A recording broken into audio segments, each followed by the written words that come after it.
And that's the truth.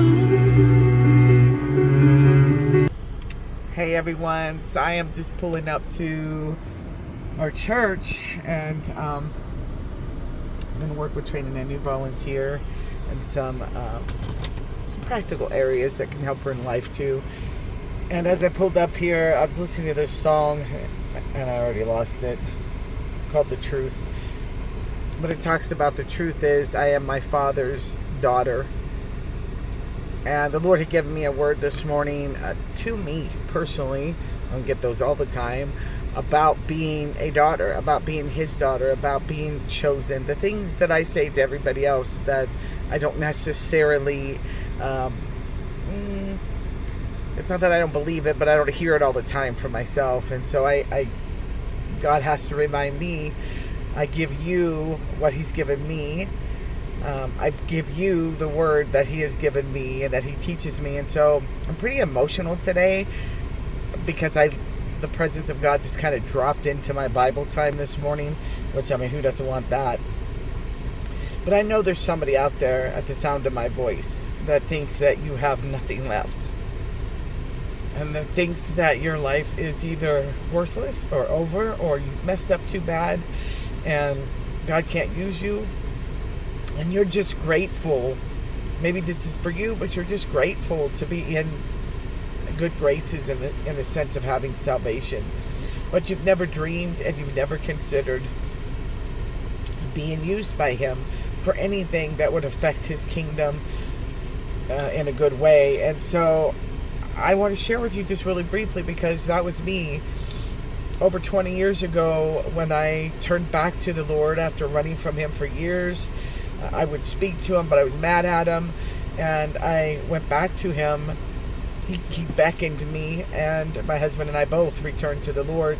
And when we did, I did not do so with any dreams or any ideas of ever being any type of minister or pastor or leader. I just wanted to be saved again.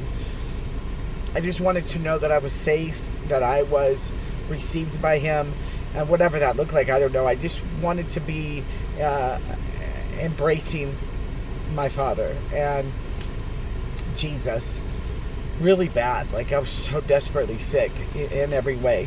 And so within 6 months of giving my life wholeheartedly back to the Lord and reading the Word and applying it, I began to get deliverance, and my eyes began to open and the scales fell off, and I began to come into an identity that I never knew existed, which was His.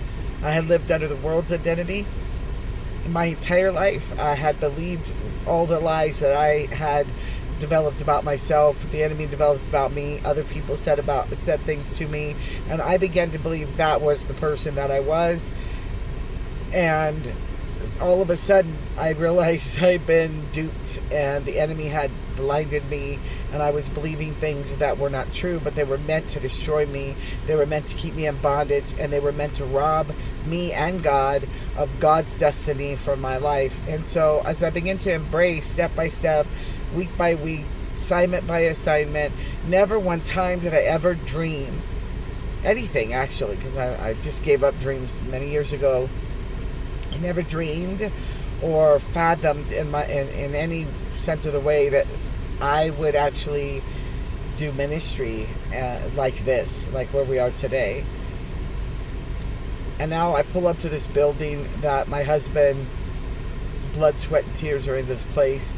Every drop of money that we've ever had, everything went into doing this crazy thing for the Lord, to take this territory for His glory. And I pull up here and I can't help but be overwhelmed with tears. We don't own the building. We put all this money into somebody else's building that we don't benefit as far as like real estate goes. And a lot of people would say that's really stupid, and maybe to them it is, maybe to the world it is. But God owns the building. He owns this place, whether another person does on deed or not. This is God's place, and this is God's territory, and God sent His children into this place to wreck this environment for His glory, to set the captives free, to bring salvation. And so we are here for that purpose. And I want to encourage you, if God can do this with me and Mike, God can awaken dormant dreams in you. God can rescue you, save you, redeem you, clean you, prepare you, and send you to wherever it is that he wants to send you. Please don't discount yourself because of your past. Don't believe the enemy anymore. If you've been awakened to the call of salvation, you are now a new creation. So I want to encourage you, embrace it. Embrace it.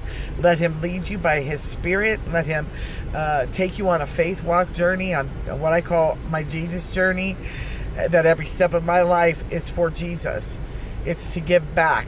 Not that I ever could give back what he has given to me, but it's at least to appreciate him and fear the Lord enough to want to serve him and give something in return. So I want to encourage you today, do not give up. Get up. Get up today, child of God. Get up. If you're laying in that bed and you're depressed and you hear me or some other minister that's saying get up, then I want you to get up. I had to fight today to get up. I had to push to do another day. Many of you are in the same boat.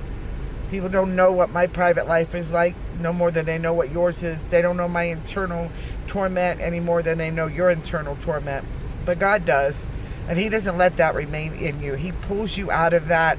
He says, here, child, he hands you new armor today and his mercy, which is also new today. He says, get armored up in my mercy, in my armor, and go to battle because I've called you. So get up and go in Jesus' name.